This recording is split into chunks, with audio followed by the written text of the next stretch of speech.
And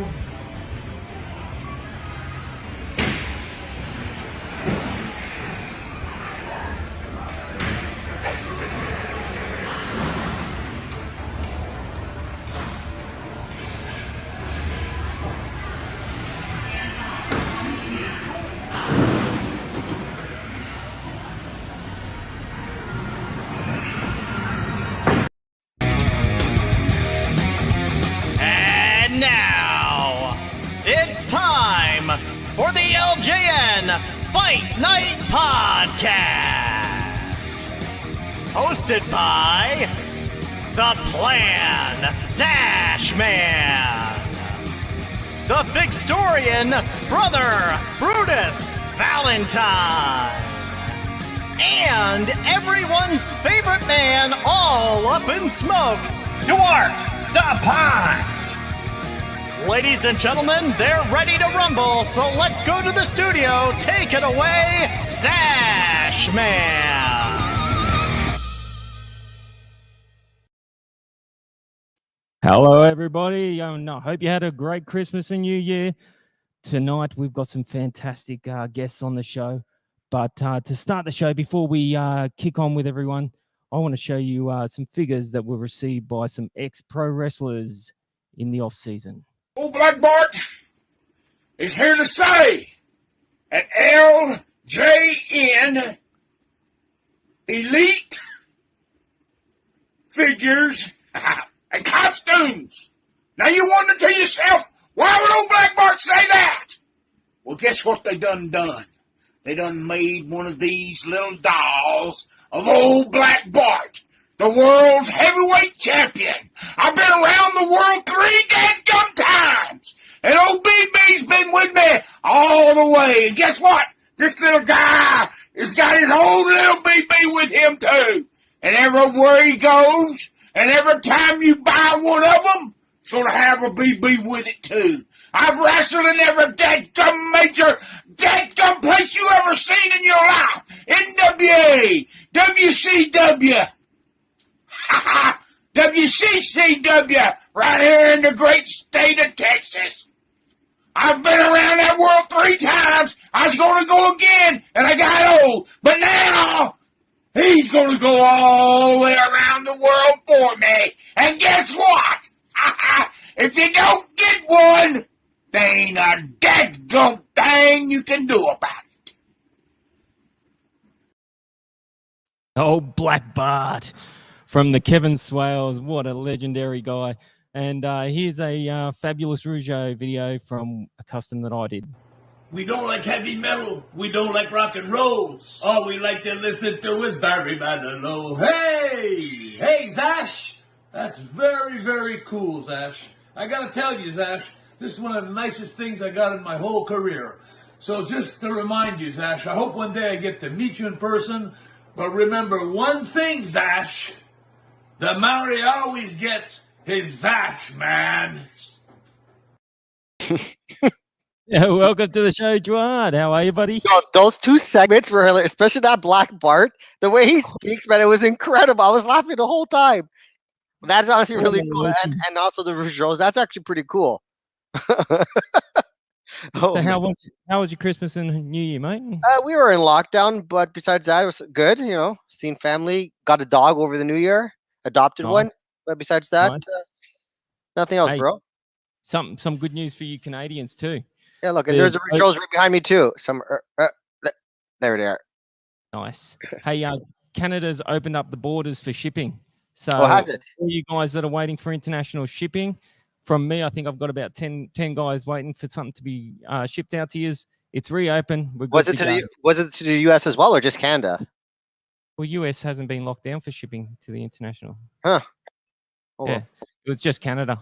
So very good. You know, we didn't want nothing to come into our country. Others are X to everyone. Exactly. So I'm coming to you guys from back to the arcade in Goulburn. So if I have any internet issues, that's why. But on with the show. If you ever visit Australia, come down to Goulburn, get down to back to the arcade. Otherwise, I want to bring on our 2 guests. Where's Brutus? Yeah, where is Brutus? I'll have to send him a memo. He's probably forgotten. Brutus, if you're listening, where the hell are you? Let's bring on the two gents that are supposed to be on the show. Almost forgot about him. All right.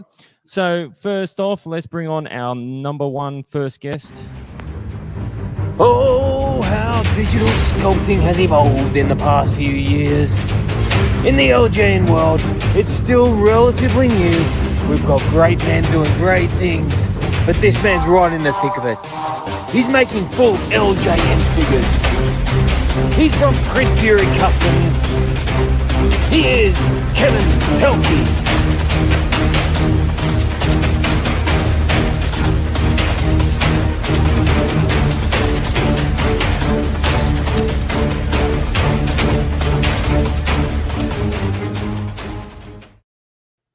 Some wicked figures there. Kevin, welcome to the show. Really cool. Thanks for having me. That was a hell of an intro. Thank you so much.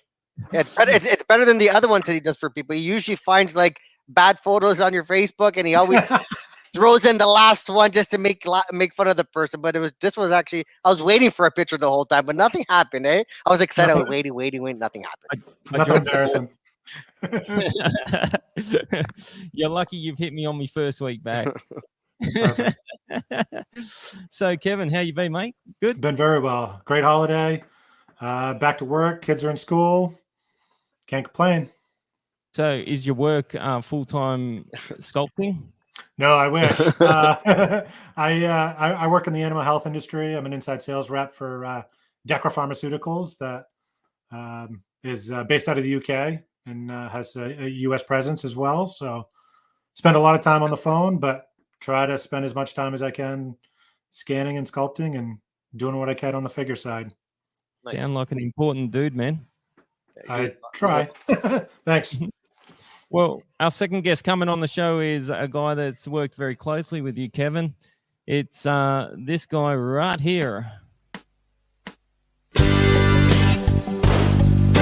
Ladies and gentlemen, entering the podcast with 2,000 years customizing experience. He is the one and only from Grizzlybeard Customs, the man, Caleb Lankford.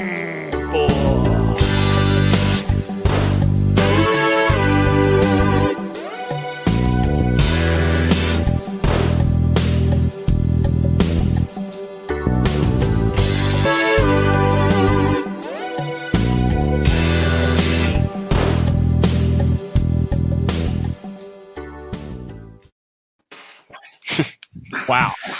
Hey, that was a pretty normal intro. Is he on? Or is it my screen that's messed up? Your screen's messed up. Oh, just mine. Yeah. Caleb, how are you, buddy? What's up, man? How are you? How are you guys? Good, mate. Good. We got treated some nice figures there on your intro. Yeah. Thank you. Yeah, most of those I did with Kevin. They look pretty good. I don't know where you found that produce shopping music from, but we'll go with it, man. That's the kind of music you're like shopping for fucking red peppers and green peppers for, you know? Like, oh man, these bananas aren't gonna do. That's the music that you hear when you're fucking shopping for veggies and stuff. I don't know. I thought it was good. Come on. Well, my 2,000 years customized. 2022. Old head. But I appreciate it, man. Very humbled, very thankful to be on the show. Thanks for having me. We're thankful for having you, man. Well, so you boys have been working a bit closely. I'm going to start off with a couple of questions to Kevin, since he was the first guest to be brought on just then. Kevin, how long you been doing this for, and what made you start doing it? I've been doing customs since about May of last year.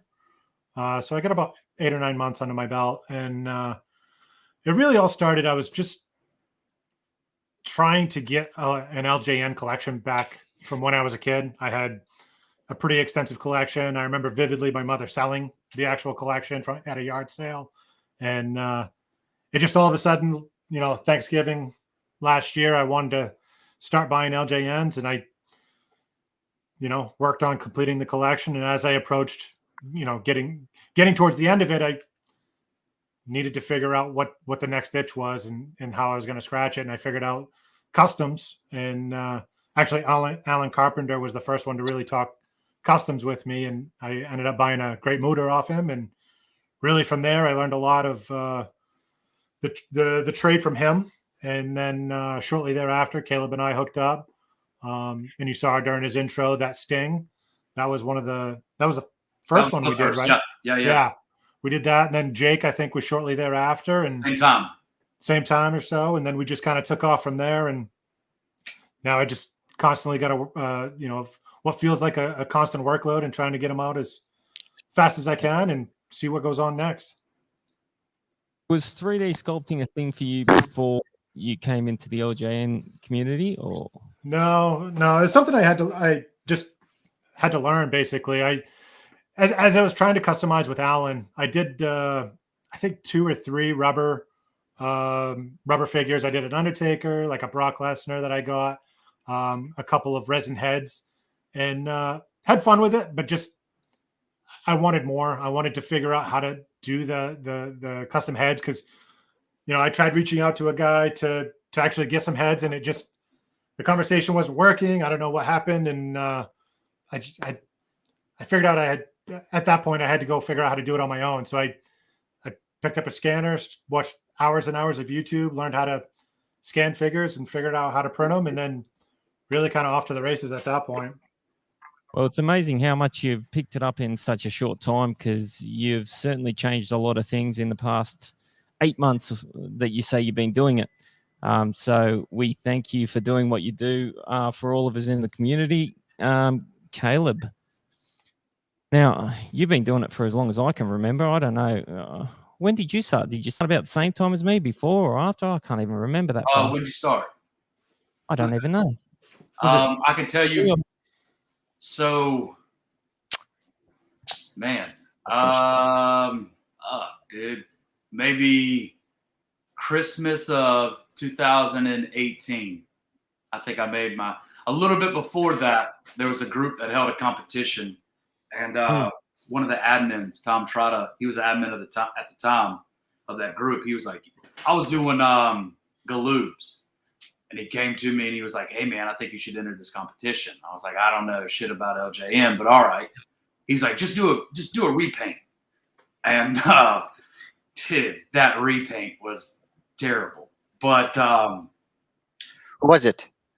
It was, so I took a Brian B. Blair, stripped him down, and painted a Finn Balor. Huh. And it was the first one I ever did. But by doing so, and then when the competition rolled around, there was only 2 people that finished. Me and a fellow you may have heard of, Joe Gatter. So I think I heard him. I started, and then me and Joe started, talking back and forth. And he's basically, after that, I kind of, just started getting heads from Joe in 2019. And Joe taught me everything that I use today. Everything Joe shared with me from 2019 at the very beginning, that first year, I use every bit of it now. From the material that I use, paint that I use, brushes that I use, techniques, the process. I do the same process every time I do a figure, unless it's come from Kevin. And then a lot of that process is completely eliminated.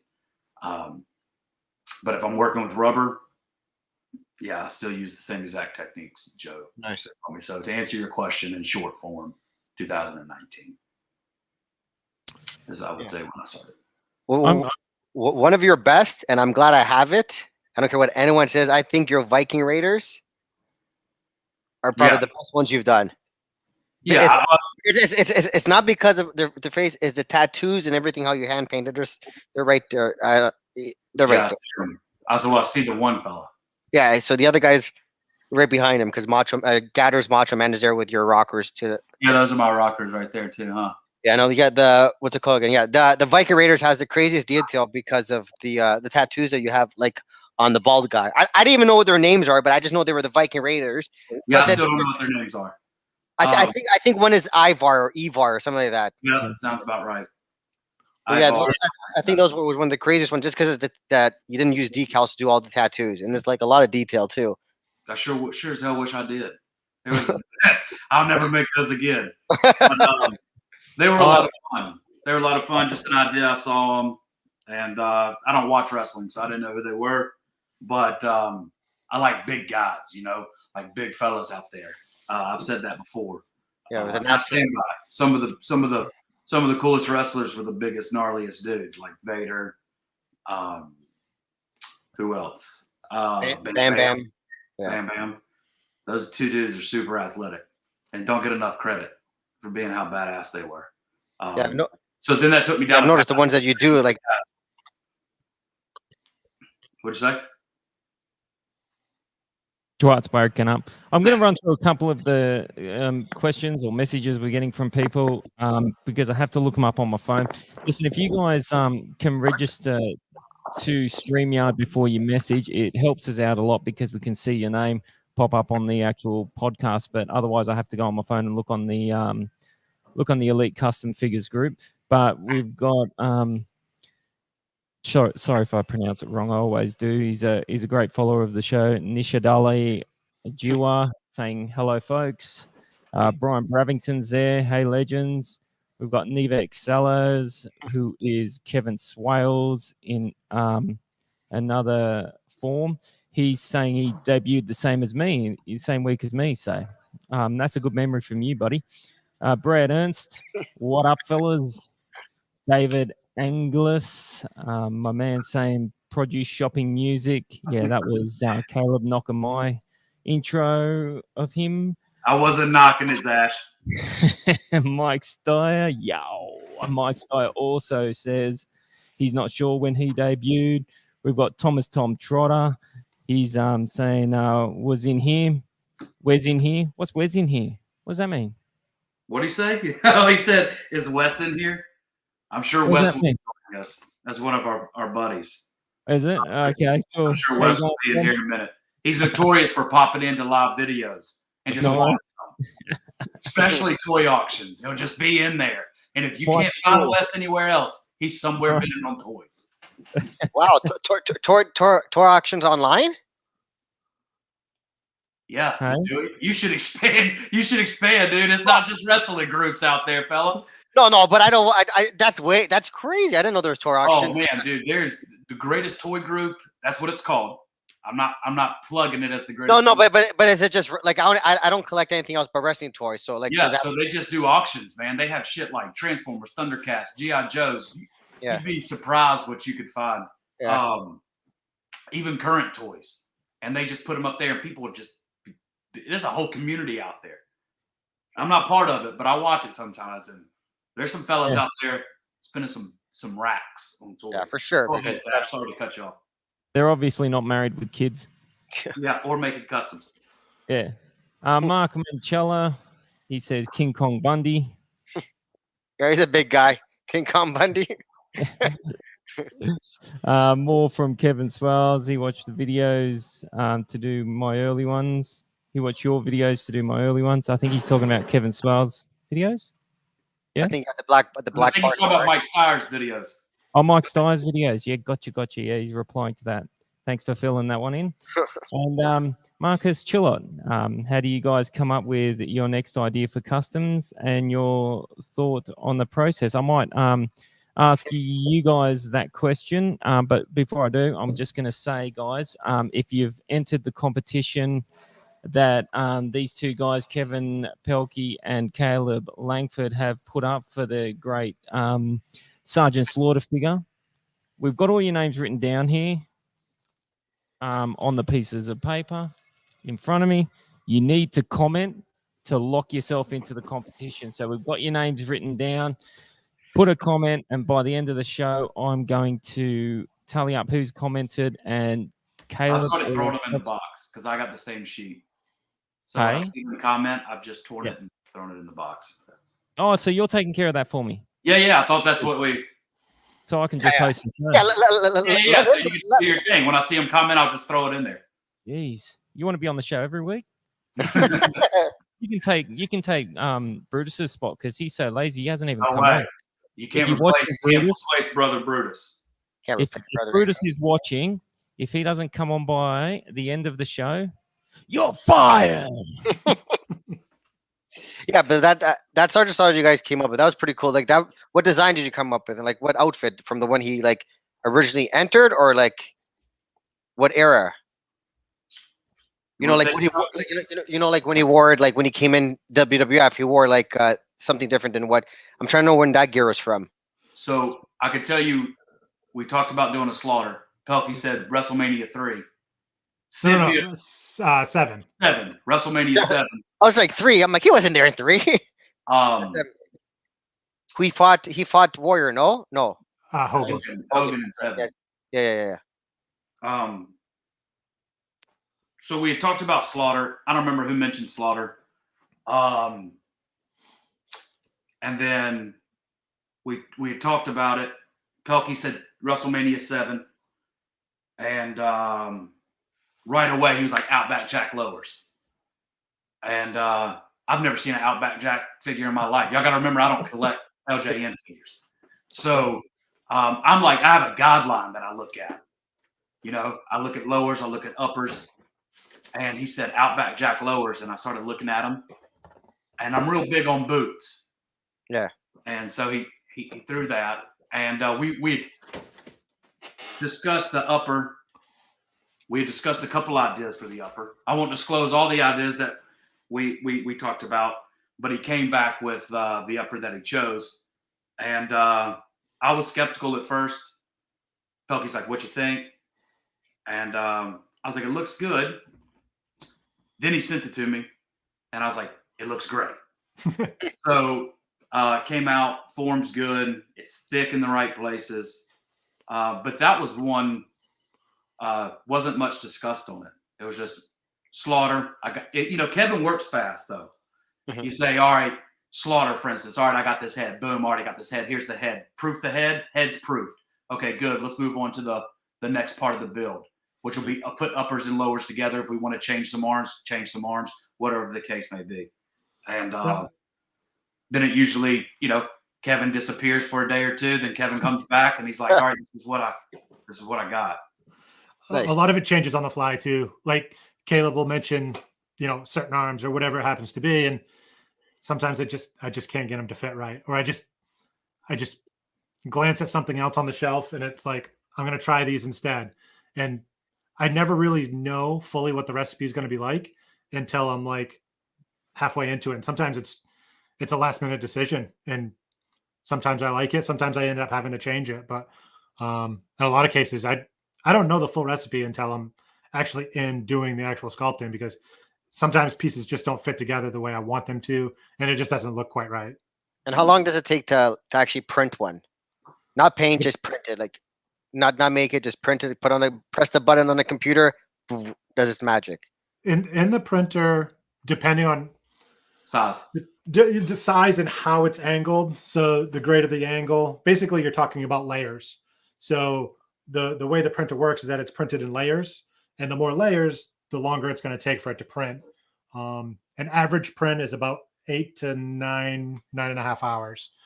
Obviously a taller figure, Elegante, it's going to be 10 hours, 10 and a half. You can only really print like 2 a day, essentially. Per printer, yeah. If I really strapped it, I could do 3 probably if I timed it right and adjusted properly. But yeah, 2 a day per printer. I'm running two printers right now, so about 4 a day. Mixing some heads, mixing some parts. Yeah, whatever I need.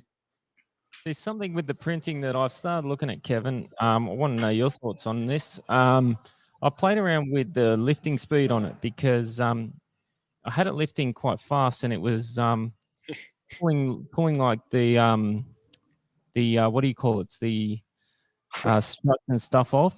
The supports. Yeah. So I reduced that, and I had less fails. What's your thoughts on that? But it does take longer to sort of print it. There's a lot of variables, Zash, because I don't know how many supports you're using. I don't know the thickness of your supports.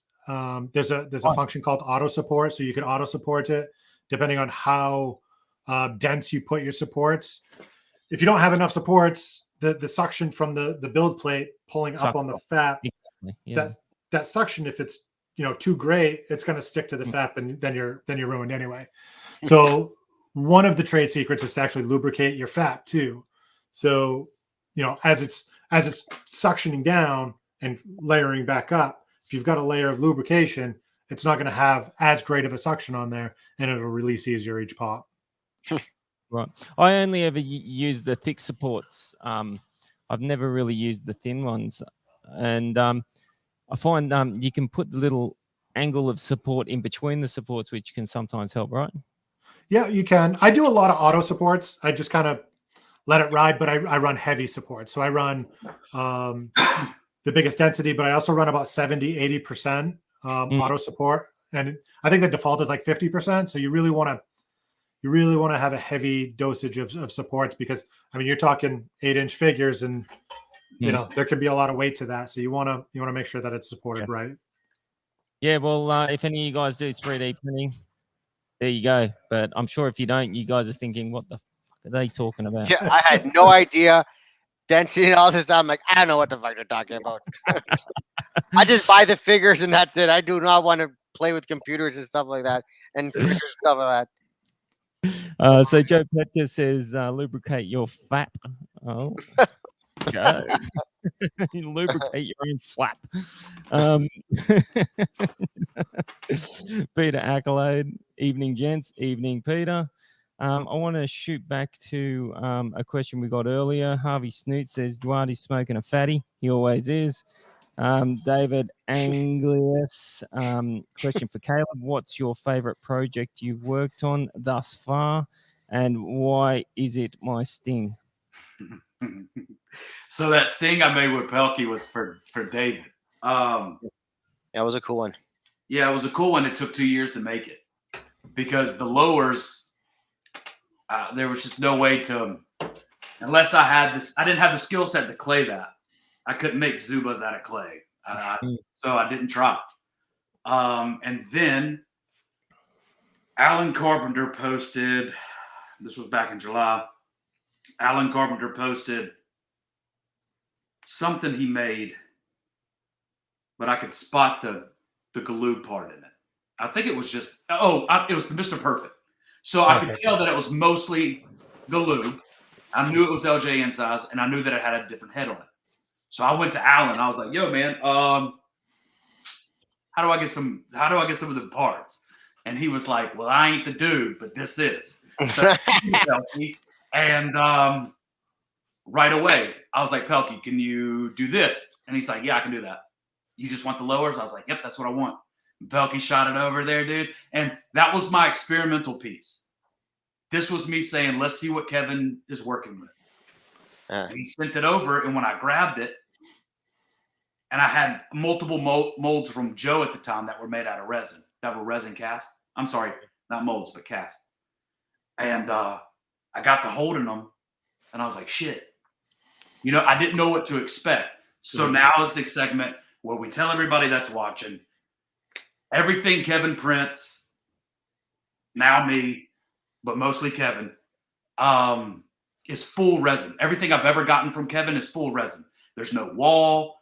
There is no hollowness. The son of a bitch is a brick. It's thick. It's like working with actual resin. All right. It's being printed in layers. I get it. And people's minds, because there's some printers out there, I don't know them, but I've seen some of these, I've seen some of their prints, and they just didn't, I would be highly upset if I received that. I'll say that. But what you're getting from Kevin is not it's not hollow. It's completely solid. But my favorite project was not that sting. Long story short, it felt great to accomplish it. Actually, I think my favorite project was Norman the Lunatic. The one that was a collaboration build between me and Pelkey. Came out fucking good. Came out great. And the reason I like it is because this probably gets overlooked, but 1, he wasn't super popular. 2, I did it for a really good friend of mine, Tom Trotta. And 3, it's the boots. There's one wrestling boot and there's one Nike. And I don't know if people pay attention to that when that figure was posted, but that's just an obscure thing. And I liked it and I enjoyed every bit of it. Nice. And I think there was a question from Tom too, Zach, sorry to steal your thunder, that says, have you ever declined to make anything based off your dislike for the performer themselves? And I can let Kevin answer that question too if he's ever turned down any work. But I know personally speaking, I've turned down quite a bit because I didn't like maybe not the performer, but maybe the era. You know, somebody coming to me say, hey man, can you make me a Randy Orton? I can't. And there's a lot of great people out there that can, but I can't be that person for you. So what, you won't go past what, like 90, 95 wrestlers type of thing? I won't say that because you got Viking Raiders. So they have to be Yeah, cool. yeah, but that's different. That's cool. But I'm saying like wrestlers just for the sake of it, right? Yeah, I think if I'm basing it off, I've never based it off maybe Like an era type yeah, of I would say when I stopped watching wrestling, probably 99, 2000. If I don't have any type of nostalgic feel to it, I don't have any inspiration to make it. That's why I like Swell's shit. See, Swell's is putting out a bunch of stuff you ain't seen before. Yeah, Same because thing with Carpenter. So they're pushing out these figures that you may not be familiar with. I gravitate towards that. I didn't know who Black Bart was, but I know when I saw it, I was like, damn, that's clean. You know? yeah, it's because he had all those territories watching as a kid, right? Like well, yeah. See, but Swells was an avid watcher. Him and Carpenter both, if I'm not mistaken, watched those territories, those same type of territories. That's why a lot of their stuff that they're putting out is so unique and so cool. I only knew the WWF guys, right? Like I like Dr. Death. Me and Pelkey did a Dr. Death. I like our Dr. Death. And then Swells dropped his Dr. Death, and I was like, fuck, that Dr. Death was good. That thing was clean. You know? The thing was super clean. The paint was clean. The finish was clean. And I just, I don't know. But those are the type of figures that I like to see. I'm not knocking anybody that makes, current wrestlers or attitude era wrestlers. If that's what you were into, that's what you're into. I just tend to gravitate towards the obscure and the older dudes. And the bigger guys, you said. Yeah, and the big fellas. I like those big fellas. Yeah, the Haystacks Calhoun, or I can't even say his name right. Haystacks. That's a giant. Well, I did giant Haystacks. I didn't do Calhoun, but that's a giant. Yeah. They're two different dudes. I didn't know that eiteither. People will educate you quickly. Yeah, I did Haystacks. Giant Haystacks. That was a good one. How big was he compared to the other guys? Because that arm was up, he was a little bit larger. So he was a Bundy. Yeah. So he was the size of a Bundy, just had an arm up. I see. Which is cool. I'm going to show y'all something right now, actually, matter of fact, because I have a Bundy. I'm working on a Bundy. I'm doing a little something. But for size comparisons, just so you know, so the one-man gang, I had one right behind me. The one-man gang and the Akeem that's not finished. I don't know if I can get this on the screen, but let me see. There's Bundy, and then this is Pelkey's one-man gang that we did together. So the size comparison, I mean, we're spot on there. Bucky's spot on with scale. Yeah. See that thickness? Yeah. And a lot of people, I hear it all the time, like sometimes somebody will win a raffle. Maybe they're a gambler. They're not a custom collector, but they wanted to spend a little buck. So they spend a little bucks. Threw some scratch into something, mess around and want a custom of mine, right? So they get this custom and they're like, damn, dude. Then they come back and they say, hey, like, would you be willing to make this? And sometimes I have to say no, but my point is that a lot of these things are a lot cooler in hand. And I think getting customs in people's hands, Pictures don't do justice. Like the figure really doesn't. You take a picture, and I'm not a good picture taker. So, that really hurts me.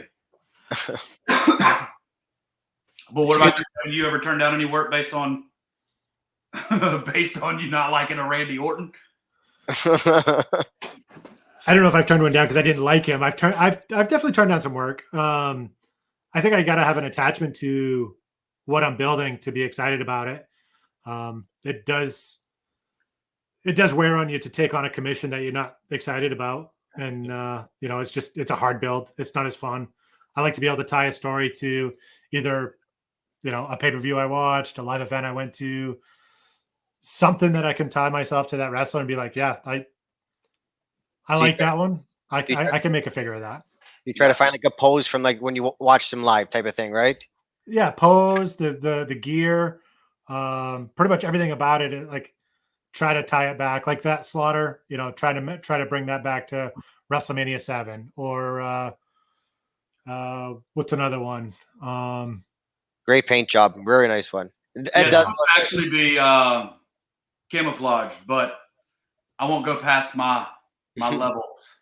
You could like I talked to Pelkey about that. If you did the Viking Raiders like that, you could definitely do the camouflage. I think you'd be surprised. You did those tattoos, right? If you did those tattoos, you could definitely do camouflage. Yeah, maybe. I think when you're with different shades of green, shit starts getting a little hazy. All right, we're gonna shoot off to our first segment. We're only doing 2 segments tonight. We're gonna do Come On with Michael Pond, and we're going to also have Custom Hack, which is a custom hack by Mike Steyer this week. But we're hoping that Brutus will come on the show at some stage tonight. But until he does, we're not going to be doing Customs of the Week either, because it's been about 5 or 6 weeks since our last episode, and I can't go back that far and get all the customs. So we'll start that from next week. But over to you, DDP. With all the crazy things going on in the past and present, we have a man who will tell you exactly how he sees it. Come on! With Duarte, the Pond. Why don't you put the picture first? Okay, so I saw a picture of, there it is. When someone shares a picture of a custom that someone does, and it's just like, why? Like, and why not? Like, if someone wants to cut a figure up and chop the head up and do whatever they want, they can. If they want to change a figure into a Halloween costume guy, you can. If you want to make any figure you want, you just do it. Like, why not? Like, why do people say why? The question is, why not make everyone? I think every figure should have a wrestler. If someone wants to make a Hillbilly Jim out of a Santa Claus, why not? Right? How about you? Normally, I'm the king of disagreeing with you when it comes to come on segment, but this week I have to agree. Let's put an end to the why comment. Why? Because the customizer felt like building that. Why? Because he doesn't do shit to please you. Why? Because he can. What do you boys reckon? Yeah, make what you want to make. Yeah, I agree. The judgment piece is tough to swallow sometimes.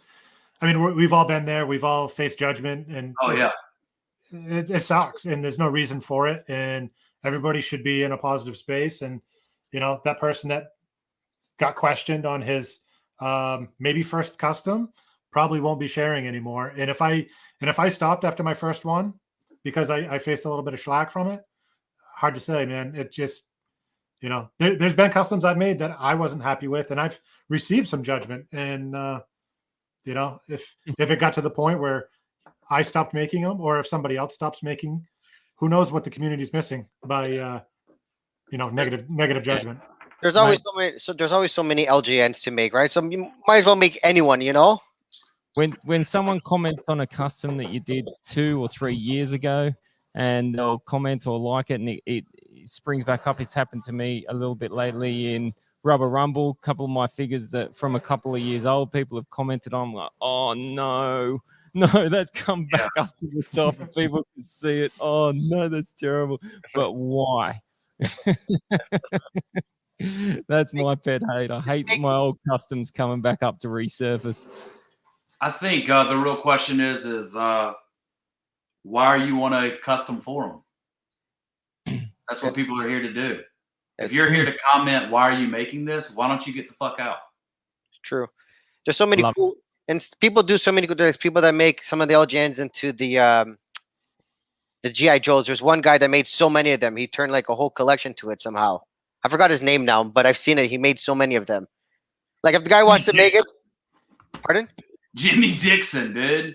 The No, carnival, the carnival 3-point slinger, dude. That No, man no, made out of No, that man not made that. Mike No, Tyson's and shit.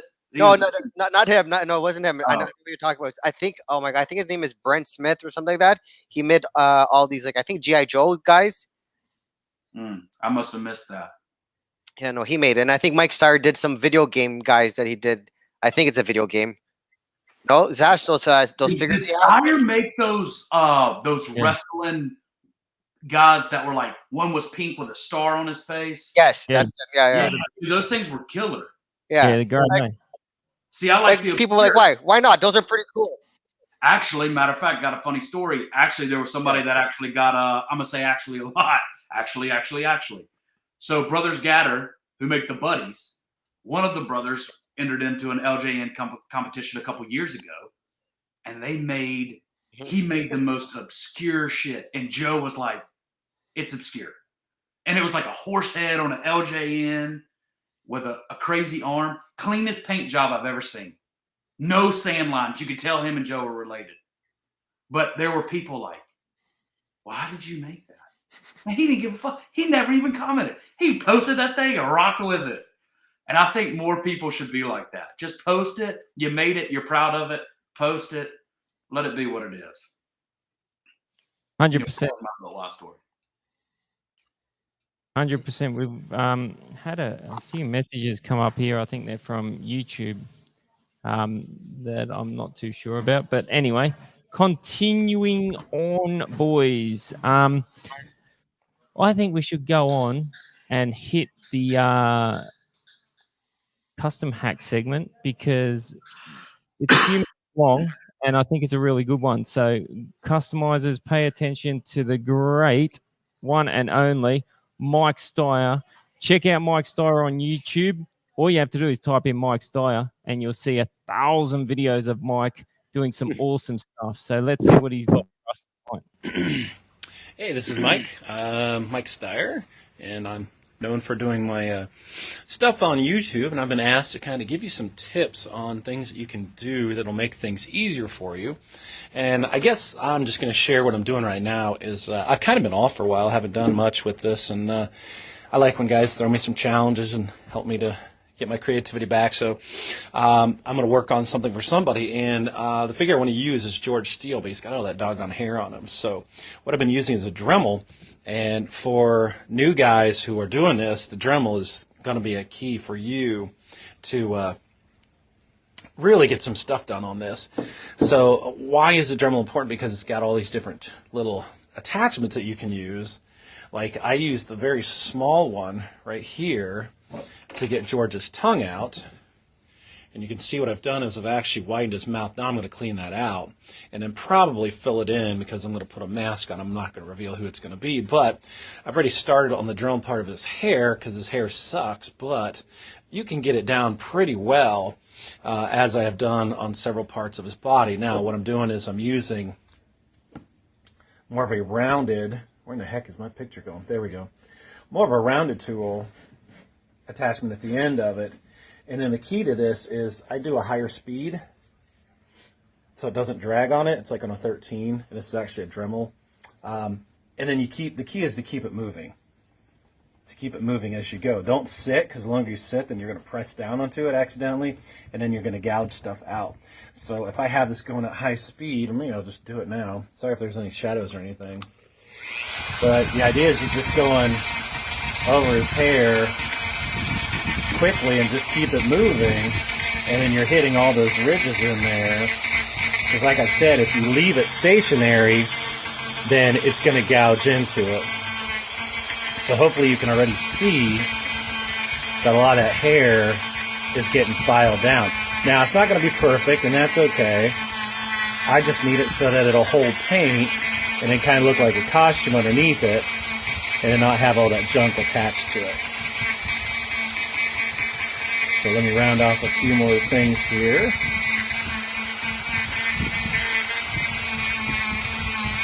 Now, if you want a little bit smoother, you can press a little bit harder. I barely touch it.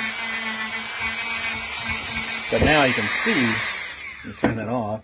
Sorry, the lighting's bad. But you can see I've really flattened that back out, and it's smooth versus all that raised hair stuff on there. So again, that Dremel is your friend. You can see where that's leveled out. I know a lot of people have used this figure for like an animal or something else from LOD, but I guess my suggestion is just spend $25, get a nice little handy tool, and take your time on it. You'd be surprised what a Dremel can really help you do with all the attachments and everything. So there you go. Hope that helped a little bit. This is Mike Steyer. See you later.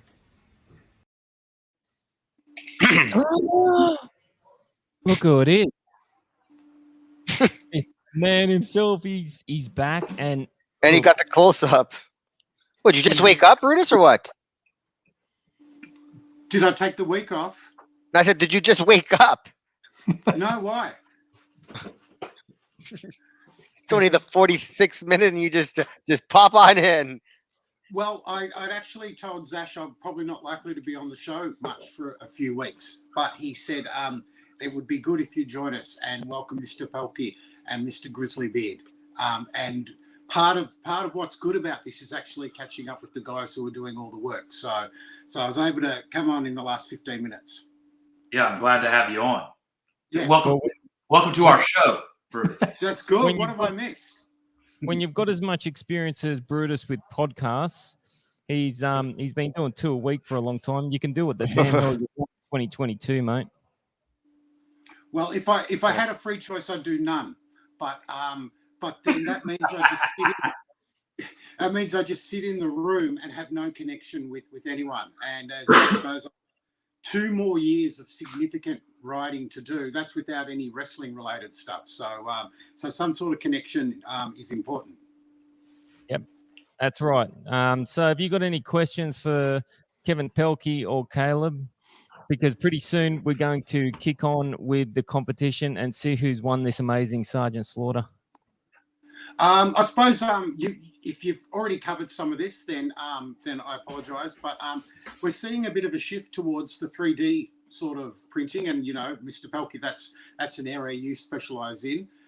Do you see that that's going to be an ongoing trend? Because 2021 had so many customs. Do you think there will be fewer old school customizers like the gentleman below you, or a mix of 3D and old school? Personally, I think 3D printing is going to be increased a lot. I think there's more parts available.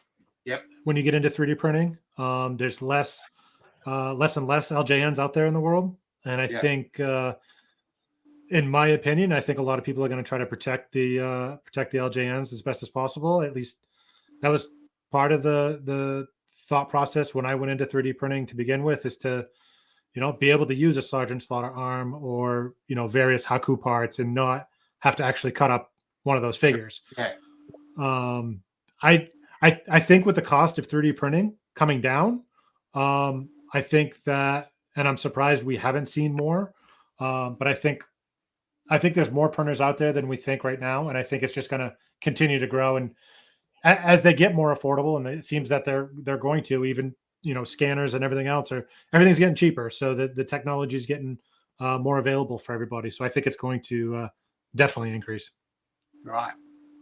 I think it's very good what Kevin's doing also with scanning LJN body parts and using them for figures, because if you're keeping them LJN orientated, then it still looks LJN-ish, the custom figure. Yeah. So I think what he's doing there is very good. Casting, what I've been doing for a while, casting and molding by hand, you get a lot of arting lines and imperfections that you don't get whilst printing. I've just started getting into the 3D printing. Kevin's been quite helpful to me there, and so I think that's certainly a cleaner way of doing it. Also, you look at my bench; it's covered in resin and all sorts of crap that just is unavoidable when you're casting and molding, and you still get it 3D printing as well. You get your little spills and you get your little messes. You just probably get less of them. You don't have leaking molds and stuff like that to deal with. Where's Juan? Yeah, where's my guy? Yeah, so we can only have one of us in at the same time. We're actually the same person. I mean, I'm just, you're the one who has to press the button to let me back in. I'm watching. I'm like, why does he pressing the button? I'm right there in the bottom right of his screen.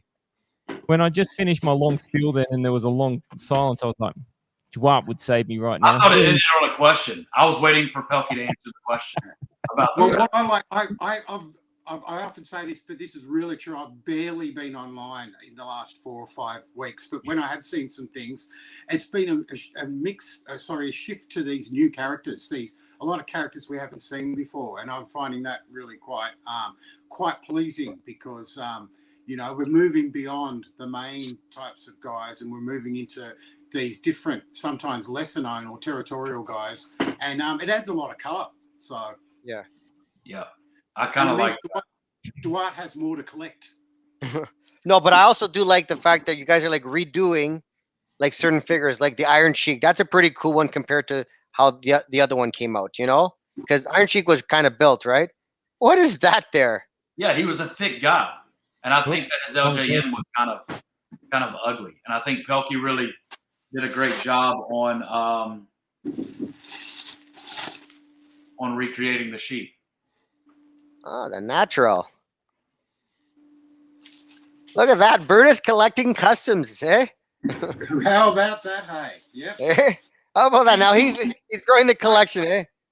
And he's got give in him. So his legs have got give.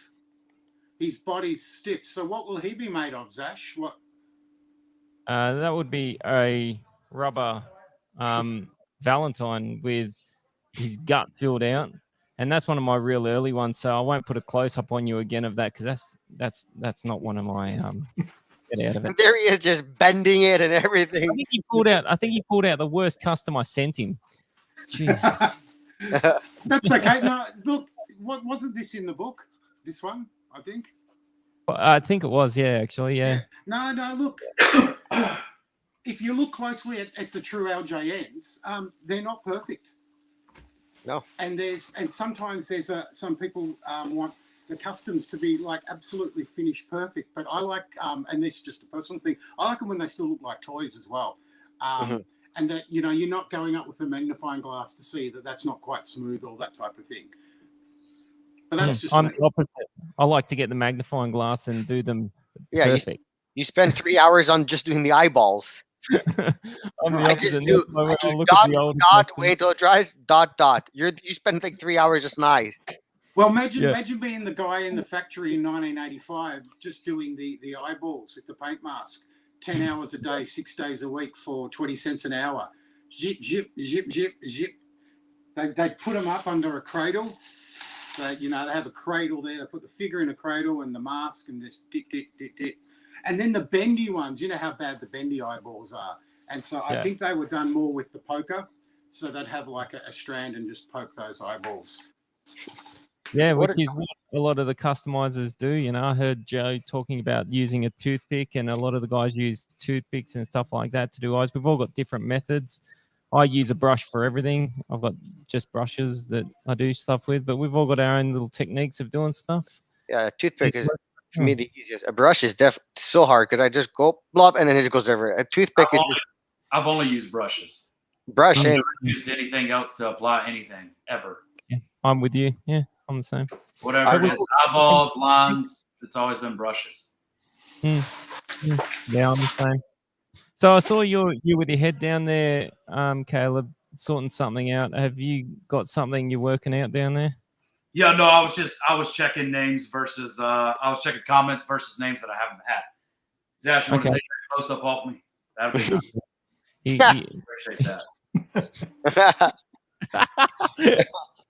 But I was just making sure that we had the people in the hat for the draw. But to go back on something that you touched about, like Kevin, what he's being able to do as far as or anybody that's printing, saving some of the rubber parts and just casting resin. Actually, for customizers, that it's a little love-hate. Because there's nothing like working with rubber. Rubber is, you're in it, you've stripped it down, you've acetoned it, you're putting these clay parts on or whatever the case may be. And for me, that's how I started. So it's a bit nostalgic. But working with resin pieces or a full resin cast when Kevin sends me something, it's a whole lot easier. You paint it, you prime it, and then you go to painting. And it feels more secure. And I've also noticed that the top coat application goes on and it stays on. So I think the longevity in the customs that people are buying is greater with a resin figure versus something that's rubber. You know what I'm saying? Does that make sense? 100%. And also, if it's stored in a closed cabinet like this, a resin and a rubber, wouldn't it be lasting the equal amount of time, or no? Because they fall over, number one, and number two, there is temperature changes everywhere, and with temperature changes, rubber moves. Rubber moves with heat. Rubber moves in. It heats. It shrinks. It expands. And when it's doing that, the putty that you put on, whether it be milliput or epoxy, it's moving off the rubber every time a slight bit. You don't see it over the years, but it might take more time with some figures than others. But that epoxy sooner or later is going to come attached in parts of that rubber, and even moisture has something to do with it. And number one, you want a rubber figure. Why? So you can bend it. Okay, so you can bend the limbs of a rubber figure, but you're not meant to bend it anyway because the paint's going to crack and your putty's going to crack on it. And number two is these things are just going to be displayed anyway. Wouldn't you rather it be all one solid piece than half rubber, half hard milliput? It's different consistencies all over, you know. Yeah. Why have half a rubber figure, half a hard milliput or epoxy figure? To me, that's my theory on the whole thing. Everyone's different. Some people love rubber, but for me, like Caleb says, longevity. Unless you're going to drop it on a hard floor, it's going to last a lot longer. That's right. 100%. Yeah. And you can sand the whole thing. So you're going to get smoother lines. You can sand any lines out of it. You can sand any imperfections out of it and do another coat over the top. With rubber, you can sand it, but it's not sandable. You know what I mean? You can do it to a certain extent. But sometimes you can get that line just about as thin as you can get it, and then when the final application is put on there, you can still see it if you look. You got to do what Joe Gatter does. Joe is, but Joe's a fucking freak. You just said you do what Joe Gatter does, Dwart. You go do what Joe Gatter does. The acetone. The acetone. He rubs it down with the acetone and it just takes away. That's part of the process. I do the same thing. I strip the whole damn thing off. But guess what? The My rubber ain't always looking like Joe's. All right, so you can't just go do what Joe does. Okay. But what Pelkey's giving you is a seamless figure. No necklines. Yeah. No seams on the arms. There it is. And it's one piece. One piece. No, it does look good. 100%. You know, and there's other fellows out there doing it, but I work closely with Kevin, and Kevin has never disappointed me. And again, I think just to follow up now that we're at the end, and maybe there's some new viewers or whatnot. Solid figures, fellas. They're solid figures. Yep. That's it. Well, are you guys ready to kick on with the winner of this competition? Sure. Can I do a close-up of you, Caleb, so you can show the figure? Yeah. Don't worry, you look fantastic.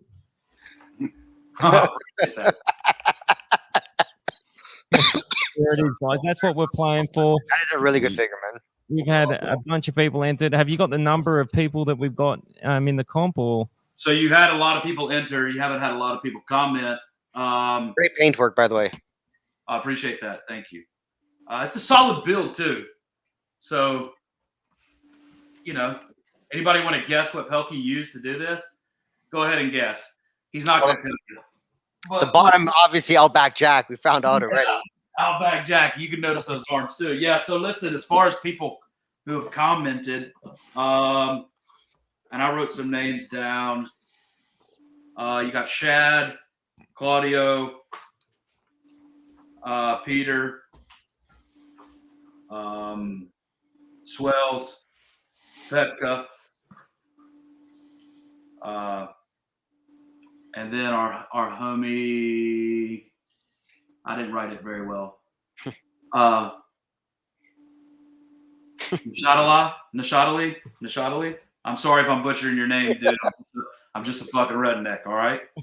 And I think David commented and followed both pages, and he's commented a couple times. I threw him in there as well. Good that's friend of the show. Who commented and showed that they followed us and then commented on the show. That's the corresponding names. You had a lot more people follow, but they're not here viewing. So that was part of the thing. It is what it is. True. Are you going to keep this camera on me? Sure. Well, you're doing the draw, so people want to see you draw it out of the hat. Setting up the names and putting it in the hat right now. Let them do it. Holding them up, guys, so I don't see them, and I'll shake it around, and then you can get it. It's gonna be a really nice slaughter. I do like the paint work. Good perception of like the pose of him. He was just mean guy at WrestleMania stuff. He just hated everyone. He was a good heel as well. And I know you were pretty bummed about not being able to enter, right? Oh, I do want that friggin' that thing. Why not? It's another figure you don't have. A different type of slaughter, you know? Yeah. All right, well here it is, guys. Let's just give it a drum roll. All right, I just drew the name. Hoping for. All right, it is Peter A. Peter Accolade? Yeah. Peter Accolade, congratulations. You're the winner of the Sergeant Florida figure. Congrats, buddy. Peter, where do you live, fella? Please say fucking USA. Please say fucking USA. He's in USA.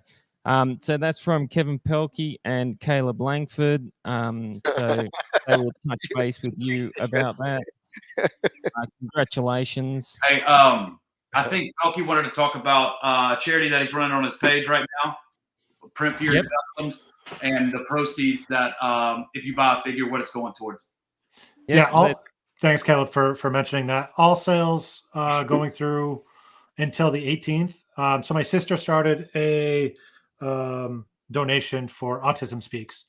And I've decided that all sales that come through me from today until the 18th, I will donate 10% to Autism Speaks.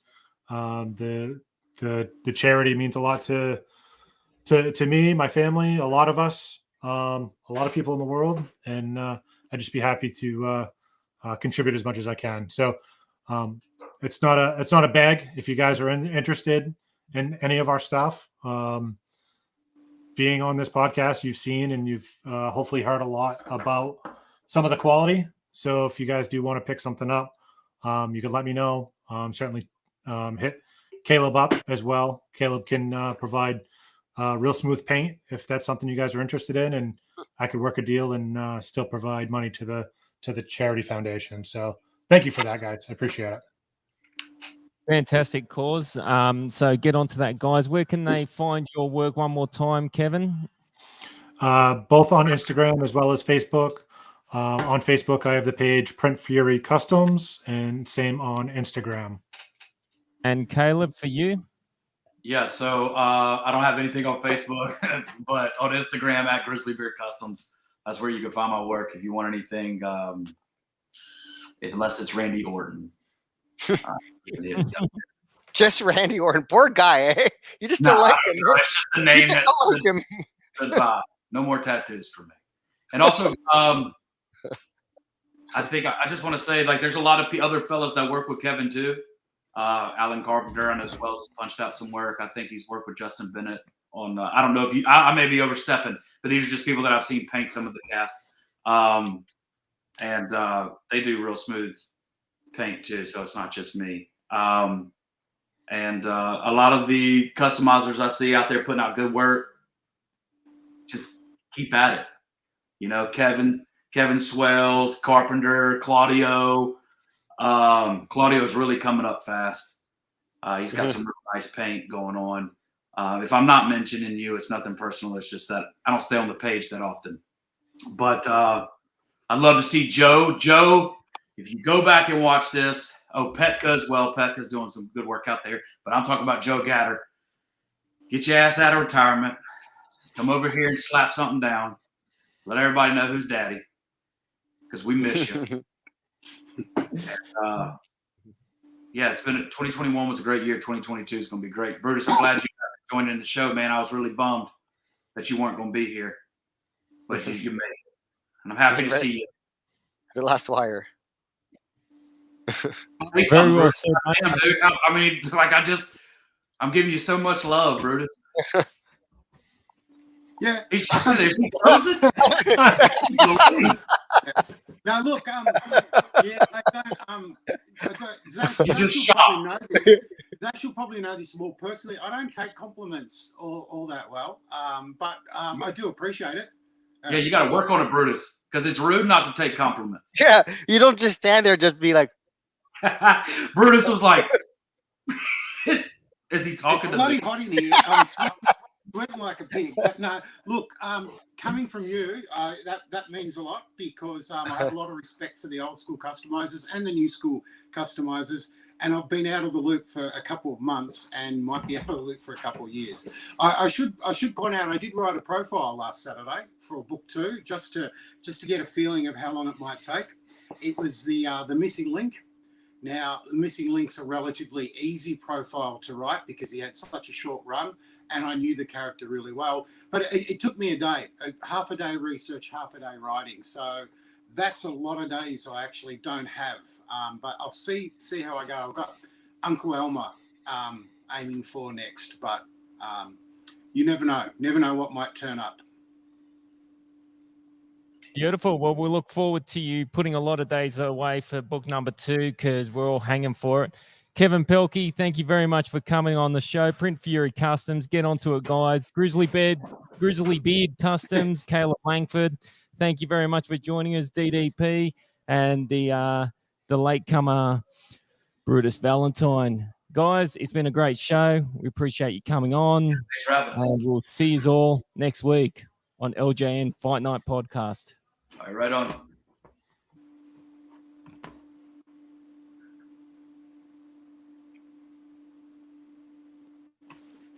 Are we done? We can just still hear each other, dude, or what? Yeah,